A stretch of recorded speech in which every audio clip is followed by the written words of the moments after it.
ఓం సమర్థ సద్గురు సాయినాథ్ మహారాజ్కి జై. ఓం సాయిరామ్. మన బాబా కుటుంబ సభ్యులందరికీ నమస్తే అండి. అందరికీ కూడా రథసప్తమి శుభాకాంక్షలు ఫ్రెండ్స్. మీ అందరిపైన శిరిడి సాయినాథుని ఆశీస్సులు ఉండాలని, మీరు ఎల్లప్పుడూ క్షేమంగా సంతోషంగా ఆరోగ్యంగా ఉండాలని, మీరు అనుకున్న పనులన్నీ నెరవేరాలని మనస్ఫూర్తిగా బాబాగారిని కోరుకుంటున్నానండి.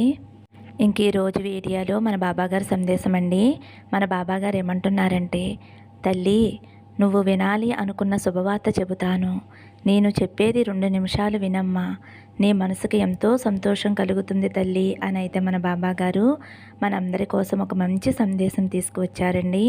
మరి మన బాబాగారు ఏం చెప్పబోతున్నారో ఆయన మాటల్లోనే తెలుసుకుందాం ఫ్రెండ్స్. చిన్న రిక్వెస్ట్ అండి, మన వీడియోస్కి అయితే ఒక చిన్న లైక్ ఇవ్వండి. అలాగే ఫస్ట్ టైం చూసేవారైతే మన బాబా భక్తి ఛానల్ తప్పకుండా సబ్స్క్రైబ్ చేసుకుని సపోర్ట్ చేయండి. ముందుగా అయితే మొదటి నెంబర్ అండి.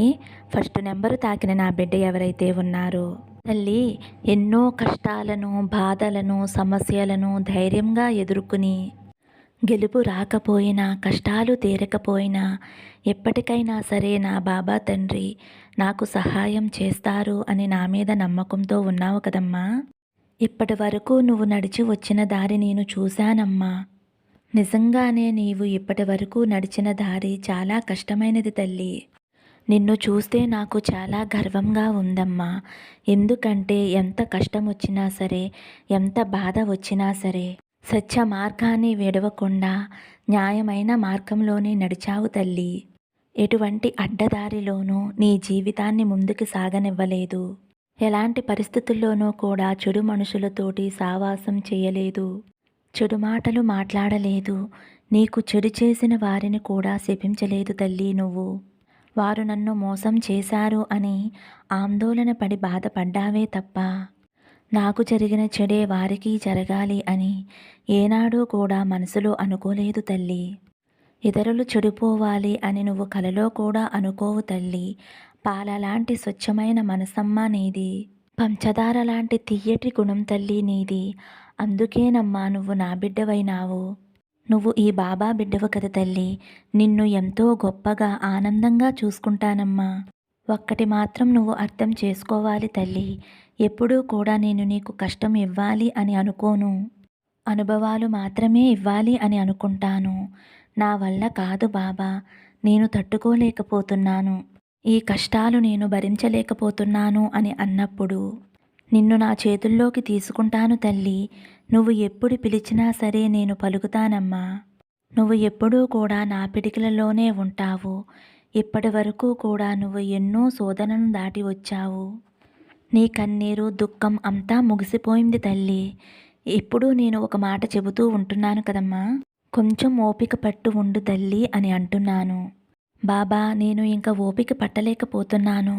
నా జీవితంలో మంచి మార్పు వచ్చే తీరాలి. ఇప్పుడు నేను అనుభవిస్తున్న ఈ స్థితి మారే తీరాలి. ఇక నా మనసుకు శరీరానికి పడే ఓపిక లేదు బాబా. ఈ విధంగా నీ బాధలు నా దగ్గర చెప్పుకుని బాధపడుతున్నావు కదా తల్లి. నేను విజయాన్ని సాధించే తీరాలి. అందుకు నువ్వు సహాయం చేయాలి బాబా అని నువ్వు పట్టుకుని కూర్చుని ఉన్నావు కదమ్మా. నువ్వు చెప్పింది నిజమే తల్లి. నువ్వు చెప్పినవన్నీ కూడా నేను ఒప్పుకుంటాను. నీ జీవితంలో ఖచ్చితంగా మంచి మార్పు రప్పిస్తాను. నీ జీవితాన్ని ఎంతో గొప్పగా మారుస్తాను తల్లి. అందరూ ఉండి అనాథలా ఉంటున్నాను బాబా అని నువ్వు అనుకుంటున్నావమ్మా. నీ విలువ అందరికీ తెలియచేసి అందరిలోనూ నిన్ను ఒక గొప్ప దానిలా నిలబెడతాను తల్లి. ఎవరైతే నిన్ను అర్థం చేసుకోకుండా కాదు అని వెళ్ళిపోయారో వారే నిన్ను అర్థం చేసుకుని నువ్వే కావాలి అని వారు నీ వద్దకు వస్తారు తల్లి. నువ్వు ఏం సాధిస్తావులే అన్న వాళ్ళ దగ్గర నిన్ను గొప్పగా ఎదిగేలా చేస్తానమ్మా. అందరూ ఆశ్చర్యపడేలా నిన్ను నిర్లక్ష్యం చేసిన వారి ముందు అందనంత ఎత్తుకి నిలబెడతాను తల్లి నిన్ను. ఇప్పటి వరకు ఎదురు చూసిన దానికి మంచి ఫలితం నీకు దక్కబోతుంది తల్లి. జరిగిపోయిన గతమంతా కూడా వదిలేసి రాబోయే సంతోష కాలాన్ని గడపటానికి సిద్ధంగా ఉండు తల్లి. నీకు గజకేసరి యోగం కలగబోతుంది. ధనానికి కూడా ఎటువంటి లోటు లేకుండా ఆనందంగా సంతోషంగా ఉంటావు తల్లి అని అయితే మన బాబాగారు ఫస్ట్ నెంబరు తాకిన వారి గురించి అయితే ఇలా చెబుతున్నారండి. ఇప్పుడు 2వ నెంబర్ అండి. 2వ నెంబరు తాకిన నా బిడ్డ ఎవరైతే ఉన్నారో తల్లి, నీ చెయ్యి వదిలేశాను అని నన్ను నిందిస్తున్నావా? నేను ఎప్పుడూ నిన్ను వదలలేదమ్మా. నేను నీతోనే ఉంటున్నాను. నీ వెనకే తిరుగుతున్నాను తల్లి. నువ్వు ఏ పని చేసినా సరే అందులో విజయం సాధించేలాగా నీతో ప్రయత్నం చేయిస్తున్నాను తల్లి.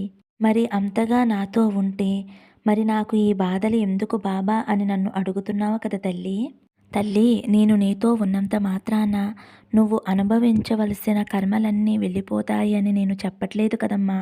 నేను నీతో ఉండేది నీ చెడు సమయంలో, నీ సమయం బాగా లేనప్పుడు నిన్ను జాగ్రత్తగా ఒక దారికి తీసుకురావటానికి నేను నీ చుట్టూ తిరుగుతూ ఉంటానమ్మా. ఎందుకంటే అటువంటి సమయంలో నీ మనసు ఎటువంటి చెడు ఆలోచనలు కానీ ఎటువంటి చెడు నిర్ణయాలు తీసుకోకుండా ఉండటానికి నేను నీ పక్కనే ఉంటాను తల్లి. కానీ నువ్వు నన్ను అర్థం చేసుకోకుండా కష్టాల నుండి నిన్ను విముక్తి చేయలేదు, నీకు అవసరమైనవన్నీ సమకూర్చలేదు అని బాధపడుతూ అనుకుంటున్నావమ్మా. అది ఎంతవరకు నిజమో నువ్వే ఒక్కసారి ఆలోచించు తల్లి. ఇంత కష్టకాలంలో కూడా ఈరోజు వరకు నువ్వు ధైర్యంగా నిలబడగలిగావు. ఏదో ఒక విధంగా నీకు రోజు గడుస్తుంది కదమ్మా. అటువంటప్పుడు నేను నీతో ఉన్నట్టా లేనట్టా నువ్వే చెప్పాలి తల్లి. నేను గనక ఈ కర్మలను ఇప్పుడే తీసేస్తే నీవు ఈ కర్మలను మరలా మరలా అనుభవించవలసి వస్తుంది తల్లి. కానీ నేను అనుకునేది ఏమిటి అంటే, ఇన్ని రోజులు నువ్వు అనుభవించావు కదా, ఇంకొద్ది రోజుల్లో నీ చెడు కర్మలన్నీ కూడా తీసివేసి వాటి స్థానంలో మంచి కర్మలను ప్రవేశించేలా చేయాలి అని నేను అనుకుంటున్నానమ్మా. అందువల్ల నువ్వు జీవితమంతా కూడా ఆనందంగా సంతోషంగా జీవించాలి అని నేను కూడా ఆశపడుతున్నాను తల్లి. ఇక నీ జీవితమంతా కూడా ఆనందంగా సంతోషంగా గడిచిపోతుందమ్మా. ఇకపై ఏ జన్మలో కూడా నీకు ఎటువంటి చెడు కర్మలు కూడా అంటవు. నీ చెడు కర్మలు ముగిసే సమయం ఆసన్నమైందమ్మా. అతి త్వరలోనే నీ చెడు కర్మలన్నీ ముగిసిపోయి నీ భవిష్యత్తుని బంగారుమయం చేసుకోబోతున్నావమ్మా. సుఖ సంతోషాలతో జీవించబోతున్నావు. కనుక శాంతంగా సహనంగా ఉండమ్మా. నువ్వు అనుకున్నట్టే సమస్తం జరుగుతాయి. నువ్వు కోరిందల్లా నీ చేతిలో పెడతాను. అంతా నీకు మంచే జరుగుతుంది అని నేను మాట ఇస్తున్నానమ్మా. నువ్వు ఆనందంగా జీవించాలని, నువ్వు నీ కుటుంబంతో కలిసి హాయిగా జీవించాలని నా ఆశీస్సులు నీకు ఇస్తున్నానమ్మా. 2వ నంబరు తాకిన నా బిడ్డ ఎవరైతే ఉన్నారో తల్లి, ఈరోజు నువ్వు ఒక శుభవార్త వింటావు. ఈరోజు సాయంత్రం లోపున ఆ శుభవార్త మీ ఇంటికి చేరుతుంది తల్లి. ఆ శుభవార్త వింటే నీకు మానసికంగా ఎంతో ఆనందం కలుగుతుంది తల్లి. ఈ శుభవార్త కోసమే కదమ్మా నువ్వు ఎన్నో రోజులుగా ఎదురు చూస్తున్నావు. ఇది నీ కుటుంబానికి ఎంతో మేలు చేస్తుంది. ఇది నువ్వు మరీ మరీ అడిగి కోరుకున్న శుభవార్త ఈరోజు నీకు అందుతుందమ్మా. విని నువ్వు ఎంతో ఆనందంగా ఉంటావు. ఎన్నో సంవత్సరాల కృషి ఫలించి ఈరోజు నీకు మంచి వార్త చేరుతుంది. ఇక నుంచి నీకు అంతా మంచే జరుగుతుంది. ఈ వార్త నీకు అన్ని శుభాలను తీసుకువస్తుంది తల్లి. ప్రతిదీ మంచే జరుగుతుందమ్మా. నీ జీవితం ఒక మంచి మార్గంలోకి వెళుతుంది. ఆనందకరమైన రోజుగా ఈ రోజు నీ జీవితంలో నిలిచిపోతుంది తల్లి. ఇక నీ జీవితంలో సంతోషాలు వెల్లువిరుస్తాయి. సమాజంలో గౌరవ మర్యాదలు పెరిగి నీ హోదా పెరుగుతుంది. ఇటువంటి రోజు కోసమే కదా ఎన్నో రోజుల నుండి ఎదురు చూస్తున్నావు. మానసికమైన ఆనందం వ్యక్తులని ఆరోగ్యవంతులని చేస్తుంది. మనకంటూ ఆరోగ్యం ఉంటే ఏదైనా చేసి ఒక స్థాయికి చేరగలం. ఇప్పటి వరకు నీకు మానసిక ఆందోళన వలన ఆరోగ్యం కూడా దెబ్బతినింది తల్లి. ఇకపై నీకు ఆరోగ్యం కూడా కుదుటపడుతుంది తల్లి. అలాగే ధనం లేనిదే ఈ సమాజంలో ఎవరూ గౌరవించరు. అది నువ్వు అనుభవపూర్వకంగా తెలుసుకున్నావు. ఆ ధనం ఇప్పుడు నీకు కావలసినంత లభిస్తుందమ్మా. కాబట్టి నీకు గౌరవ మర్యాదలు అధికంగా పెరుగుతాయి. ఎందుకంటే మంచితనం చూసి ఈ రోజుల్లో ఎవరూ కూడా గౌరవించేవారు ఎవరూ ఉండటం లేదమ్మా. నీ దగ్గర ధనం ఉంటేనే నీకు గౌరవం. కాబట్టి ఇంతకు ముందుగా చేయకుండా వచ్చిన ధనాన్ని పొదుపు చేసుకుని సమాజంలో గౌరవంగా బ్రతకటానికి అవసరమైనవన్నీ కూడా ఏర్పాటు చేసుకో తల్లి. సుఖ సంతోషాలతో జీవించటానికి నీకు మంచి అవకాశం వచ్చింది. దీనిని సద్వినియోగం చేసుకో. అలాగే నీకు ఉన్న దానిలో లేని వారికి సహాయం చేస్తూ ఉండమ్మా. మూగజీవులకి ఏదైనా పెడుతూ ఉండు తల్లి. నీ వాకిట్లో ఏదైనా గిన్నెలో నీళ్లు పోసి ఉంచమ్మా. మూగజీవులు వచ్చి తాగుతాయి. అది కూడా నువ్వు ఎంతో పుణ్యం చేసుకున్నట్టేనమ్మా. ఇలా చేస్తూ ఉంటే ఏదైనా తెలిసి తెలియక చెడు కర్మలు అంటినా సరే అవన్నీ కూడా తొలగిపోతాయమ్మా. ఇక నీకు ఎటువంటి లోటు ఉండదు తల్లి. నీవు నీ కుటుంబం ఎంతో సంతోషంగా ఉంటారు. నీ బిడ్డలు ఎంతో ఎత్తుకు ఎదుగుతారు. నువ్వు కోరుకున్నట్లుగానే వారు ఎంతో ఆనందంగా సంతోషంగా ఉంటారు తల్లి. నీ కుటుంబం ఎప్పుడూ కూడా ఆనందంగా అష్టైశ్వర్యాలతో ఆయురారోగ్యాలతో సిరి సంపదలతో వంశాభివృద్ధితో సంతోషంగా ఉండాలి అని నా ఆశీస్సులు మీకు అందిస్తున్నానమ్మా అని అయితే మన బాబాగారు 2వ నెంబర్ తాకిన వారి గురించి అయితే ఇలా చెబుతున్నారండి. ఫ్రెండ్స్, ఈరోజైతే మన బాబాగారు మనందరి కోసం మంచి సందేశం అందించారు కదండి. మన బాబాగారు ఏం చెప్పినా మన మంచి కోసమే చెబుతారు కదా ఫ్రెండ్స్. మరి బాబా అందించిన ఈ సందేశం మీకు నచ్చింది అనుకుంటున్నానండి. నచ్చితే ఒక చిన్న లైక్ ఇవ్వండి ఫ్రెండ్స్.